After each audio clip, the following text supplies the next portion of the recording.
Hey guys, Joshua Peterson Electric. Try to do one interesting video a week for you guys. This one is on rats. I'll show you. Been down here trying to ground this old farmhouse in Severance, Colorado. We're doing a service change. I'll try to show you the video in general. But I've had some friends down here today. Oh yeah, that's a decent sized one. Look at the size of this guy. He's about the size of my Yorkie. He don't look that big, but in perspective, if I put my hand down there, he is definitely twice the size of my hand. And there's another one back over there. That's not to mention all the other ones I saw that are dead. God knows if there's some real live ones in there, but there might be. But yeah, this is a nice little dungeon, and I can see why a few years back they decided to put this thing down.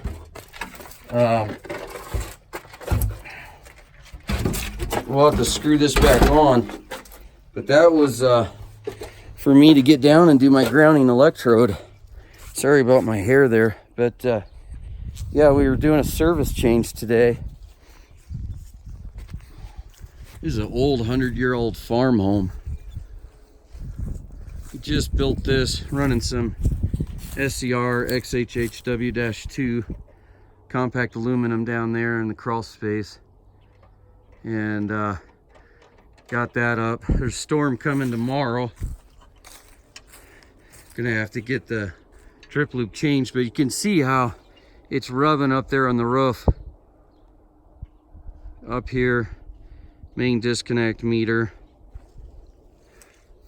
So tomorrow I'll just kill that main disconnect. It's supposed to snow. And then I'll transfer this over to my new one. And I tied my wire across with a knob that was already there. And then we'll cut this off and cap it, but you can see how it's tilted and it's about to pull off. We'll get that capped, and then we're putting in a new panel tomorrow. Oh, and we got our ground rods in. I actually did 2 intersystem bonding bridge bars. I have to caulk that hole, but right here and down, and then I got my 2 ground rods. This stuff went in like sandstone, very easy. And then my second ground rod. And then really down low, kept it all low. But I did do 2 inter-system bonding bridge bars. I know it says by the service, but it doesn't hurt to do one by the service. And then do one over here too, where their true equipment is. And then go down. And I hit the cold water downstairs.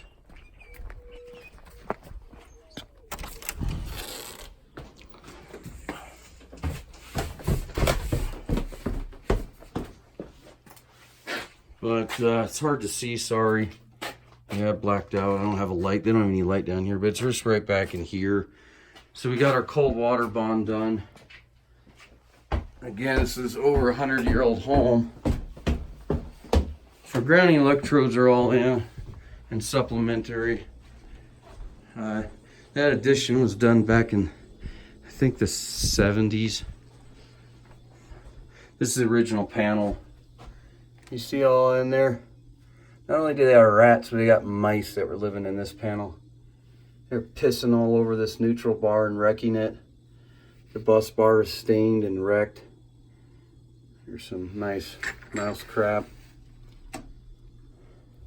So tomorrow, we'll gut this old square D out, put in a bigger panel. This is Lathamplast, so I had to drill through and then cut that mesh. And I got my SCR up right there. Sorry, you can't see too well. It's right in there. And then keep in mind to do a load test. This is an old 50 amp wire, or 50 amp breaker, but this wire is really good for 40 amp.